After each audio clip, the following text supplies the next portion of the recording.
मोदी हुकूमत का गैर मुस्लिम तारिकीन वतन को शहरियत देने का मुतनाज़ा फैसला। बिल आज लोकसभा में पेश किया जाएगा। नई दिल्ली और बेंगलोर में मुजाहरे, 1000 से ज़ायद तलबा और समाजी कारकुनों की शिरकत। मुजाहिरीन का कहना है कि मुसलमानों के अलावा दीगर मज़ाहिब के लोगों को शहरियत देना मुतासिबाना अमल है।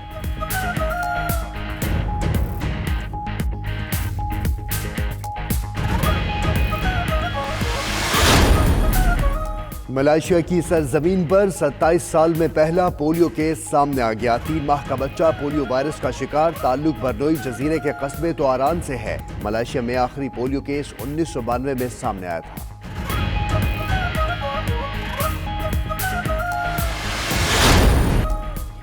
लंदन में नवाज शरीफ की रिहाइशगाह के बाहर मुजाहरा। नवाज शरीफ और उनकी फैमिली के खिलाफ नारेबाजी। मुश्तल अफराद की एवन फील्ड का गेट तोड़कर अंदर दाखिल होने की कोशिश। तहरीक इंसाफ बरतानिया का मुजाहरे से ऐलान ला ताल्लुकी। तहम एहतजाज में तहरीक इंसाफ के कारकुन शरीक हुए। इमरान खान तो आगे ही बड़ा चुप चुप है। नवाज शरीफ के जाने पे उदास है वो बड़ा, कि वो समझता है कि उसके अपने डॉक्टर की रिपोर्ट भी ठीक नहीं होगी। इस वक्त इमरान खान मरियम को भेजने के मूड में दिखाई नहीं दे रहे।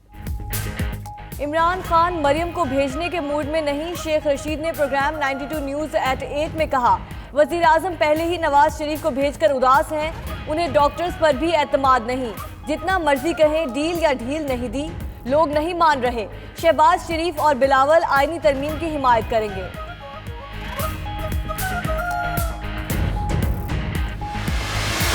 खान साहब मुल्क के वज़ीर आज़म हैं और ये पूरे अपनी टर्म सर्व करेंगे। इसमें किसी को कोई शक नहीं है। उनके पास उनके 2 बेटे हैं, बहुएं होंगी, सब है वहाँ पे। मगर तीमारदारी के लिए खास तौर पे मरियम का जाना मुझे तो इसकी समझ नहीं आती। पहले नवाज शरीफ माइनस हुए, फिर शहबाज शरीफ माइनस हुए, अब मरियम के माइनस होने का टाइम आ गया। नवाज और शहबाज के बाद माइनस मरियम का वक्त आ गया। सियासी तौर पर कोई तब्दीली नहीं आएगी। जहांगीर तरीन कहते हैं नून लीग के ख्याली पलाव हैं, वज़ीर आज़म इमरान खान ही रहेंगे। बरतानिया में सिविल डील की बात जाहिर नहीं कर सकते।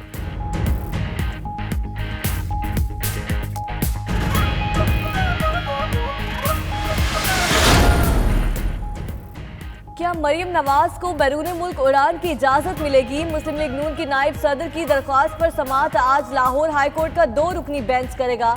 मरियम ने वालिद की अयादत के लिए 6 हफ्तों के लिए लंदन जाने की दरख्वास्त की।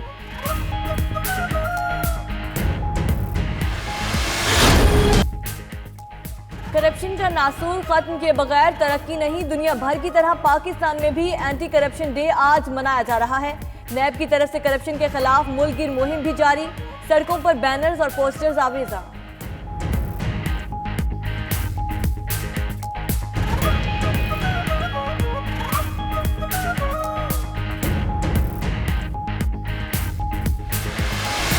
रंग मुबारक हो मिर्जा, गुंजा बनकर बाग की बहार खुद अपने गरीबान में देख लेते हो। 12वीं आलमी उर्दू कॉन्फ्रेंस का इख्तितामी रोज। मारूफ अदीब अनवर मकसूद का तंज़ो मज़ाह से भरपूर सेशन शुरका की तवज्जो का मरकज रहा। अनवर मकसूद ने मिर्जा असदुल्ला खान गालिब की जिंदगी से जुड़े पहलू का अहाता खूबसूरत अंदाज में किया। सियासतदानों की बीमारी पर तंज़ो मज़ाह के तार भी छेड़े।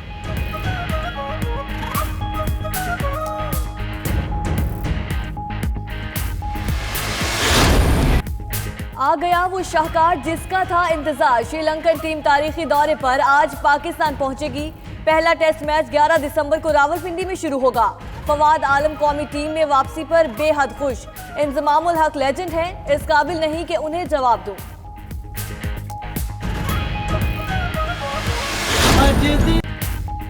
और जिसके सुरों का एक आलम दीवाना है। गुलकार राहत फ़तेह अली खान 45 बरस के हो गए। राहत फ़तेह अली खान ने 9 साल की उम्र में गाना शुरू कर किया। कव्वाली, गज़ल, पॉप और क्लासिकल गायकी में भी अपना कोई सानी नहीं रखते।